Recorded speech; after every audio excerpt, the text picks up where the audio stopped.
I love you better now. Don't hold me down. I think the braces are breaking, and it's more than I can take. And it's dark in the cold December, but I got you to give me room. This place is crazy. I have a box spring back If there. you're broken, I'll mend you, and I keep you sheltered from the lighting storm that's raging on. Now I'm out of touch, I'm out of luck. I'll pick you up when you get down. And out of all these things I've done, think I love you better now. I'm out of sight, I'm out of mind. I'll do it all for you in time. And out of all these things I've done, think I love you better now. I'm out of touch, I'm out of love. I'll pick you up when you're getting down. And out of all these things I've done, I will love you better now. All right. Hey, everybody. It is night number 2 of our Love Yourself Challenge. And tonight we're going to talk about nourishment and how important it is to fuel your body. So I'm going to go back to my childhood for a minute and kind of tell you a little about it. So my mom actually brought me up eating fairly healthy, okay? She didn't buy like crappy box cereal. She didn't buy, we had like a cookie jar. So we always had like Oreos and stuff in the house, but she would limit that. We never had like a bunch of chips in the house all the time. We just never had a bunch of junk around the house.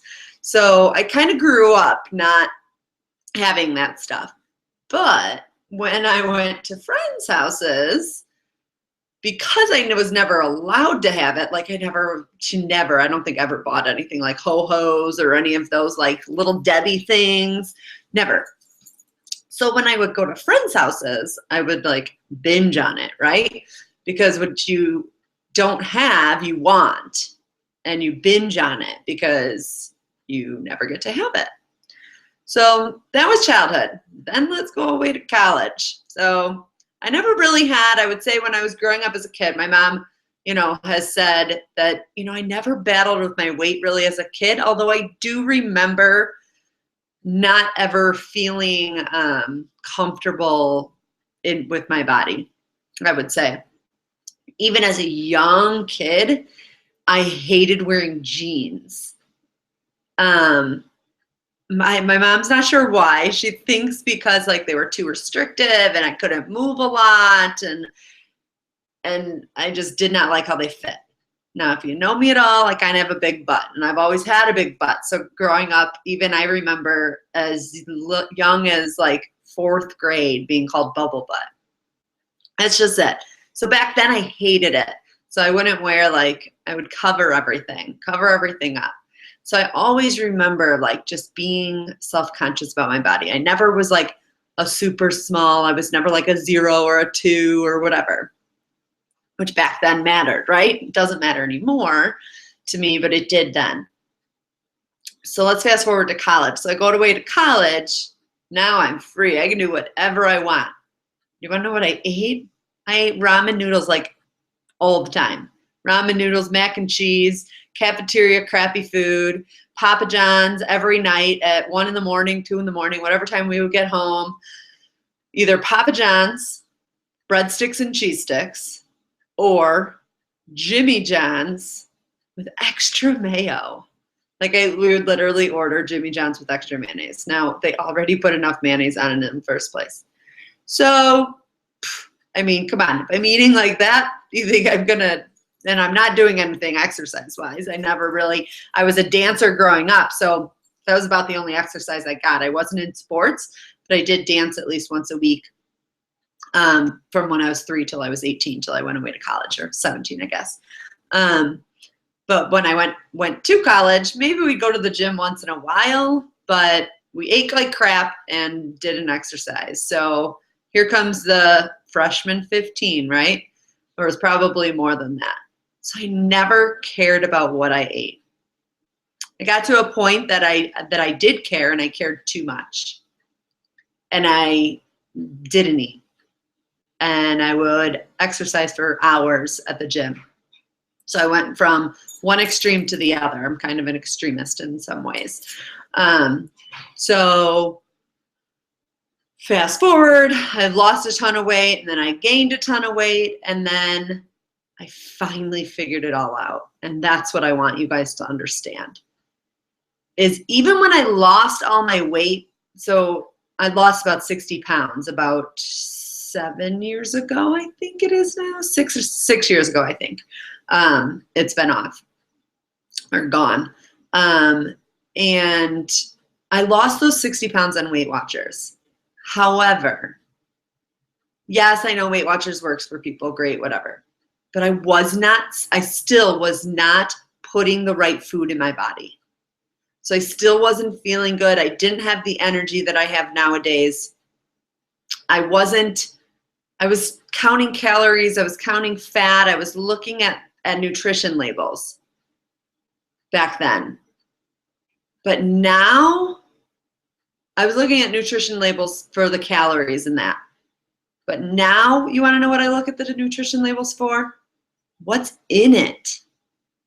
Like, I don't even look at calories or fat or any of that anymore. Once in a while, I'll look how much sugar or how much sodium is in something. But I literally I can't even tell you the last time I counted a calorie or looked at any of that. I had a girlfriend at work actually today pick up a bag of goldfish and say, these aren't that bad, they're only 140 calories. And I was like, but what's in them? What's in it? It's all processed crap. So that's what you need to start looking at. So this is all about nourishment. You have to love your body enough. You have to love yourself enough to fuel it with the right foods. If you cannot read an ingredient and you don't know what it is, then you should not be putting it in your body. Now, don't get me wrong. I'll still indulge in certain things once in a while because I don't want to completely cut myself off and then go on those binges like I used to.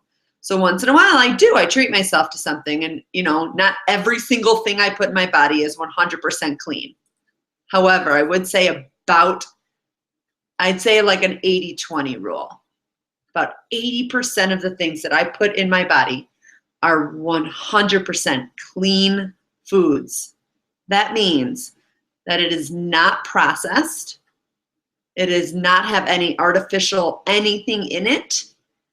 Most of the time it is fresh ingredients, so fresh vegetables and fruits and poultry, usually chicken or turkey or fish I'm eating. I don't really eat anything processed. And if it does come in a box or a bag, then I look at the ingredients and it should have 5 ingredients or less. So that's what I want you to focus on when you're thinking about fueling your body, putting the right things in your body. Whole, natural, clean foods that are not processed.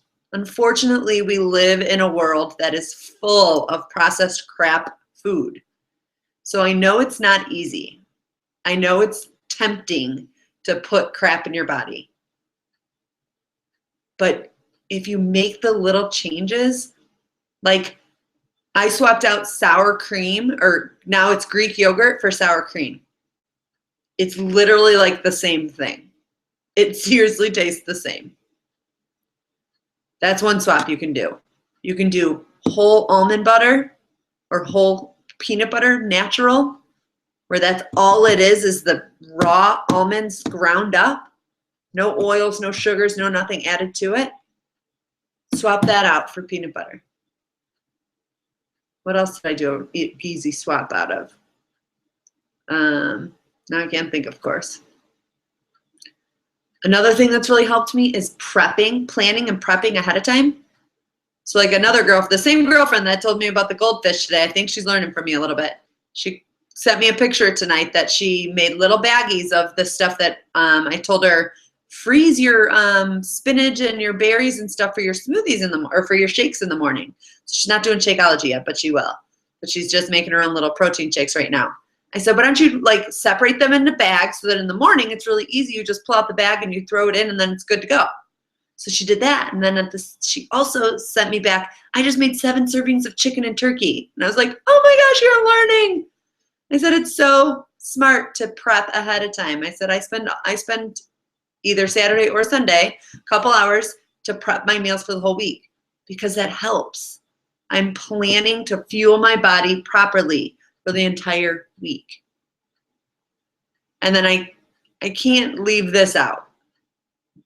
My healthiest meal of my day is Shakeology. I have to tell you that. It honestly is. I would never, I don't even know where I would get the ingredients that are in Shakeology, all the superfoods. If you have not done your research on the ingredients, I suggest you do so. But the ingredients that are in Shakeology, I can't get anywhere else. So my mom for years had tried to get me to take vitamins. For one, I hate taking pills. I won't take them. She would force it to me. And as an adult, she'd always ask me, did you take your vitamin? And I'd try it. I'd buy, the Women's Plus and whatever, multivitamin. And I never take them. Now I know that every single day I am getting all the vitamins, the nutrients, the probiotics, the prebiotics, the superfoods. I'm getting everything that my body needs in one shake. Every single day, I don't miss a day. And you know what? I have not been sick in over 2 years since I started drinking it. And I honestly think because my body is finally getting regulated, and I used to get sick. I thought I was gonna have to get my tonsils out because I was getting sick so often. The doctor said, if you come back in here again with strep or tonsil, usually didn't get to strep, but it was like tonsillitis all the time, huge tonsils. I thought I was gonna have to get them out as an adult, and they say that's the worst thing ever, and so I did not want to do that. But I honestly have not gotten sick in 2 years. Now, knock on wood, right? And it's because I'm fueling my body with the right things. Now, again, like I said, I am not perfect. Nobody is. I definitely have pizza. I had it tonight, actually. Shh, don't tell anybody. I had a piece of pizza from Lou Malnati's because I was at a meeting and that's what they were serving. And I just kind of wanted a piece of pizza. So I had one. It happens. But am I going to die from it? No. Tomorrow I'll get back on track and I'll eat all my clean meals and I'll be fine. Once you get to that point, but you have to keep in your mind that you're fueling your body with the proper nutrition. Okay? You might have to be really strict at first. So if you're like addicted to sugar, which I know a lot of people are, I'm not as much of a sugar person as I am like a salt person. If you're addicted to sugar, you're gonna have to like go a certain amount of time without any to kick that habit. They say it takes 21 days to build a habit or change a habit. So if you are having a sugar addiction, you're gonna have to like kick sugar, like all sugar, like read ingredients, all sugar. Like get your sugar. You can drink Shakeology. You're gonna get a little sugar there and eat fruits. But other than that, you want to kick everything else out. And then eventually you'll be able to like have a cookie here and there and not like want to eat the whole bag of cookies, right? You have one cookie and you want the whole bag. You want one piece of cake, you want the whole cake. Right now, you got to teach yourself, you got to break that habit and then teach yourself how to have control.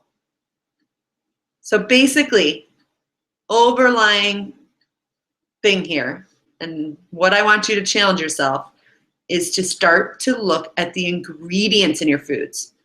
Start to think about fueling your body with the proper foods, vitamins, nutrients. Don't think about the calories and the fat. Think about the right foods in your body.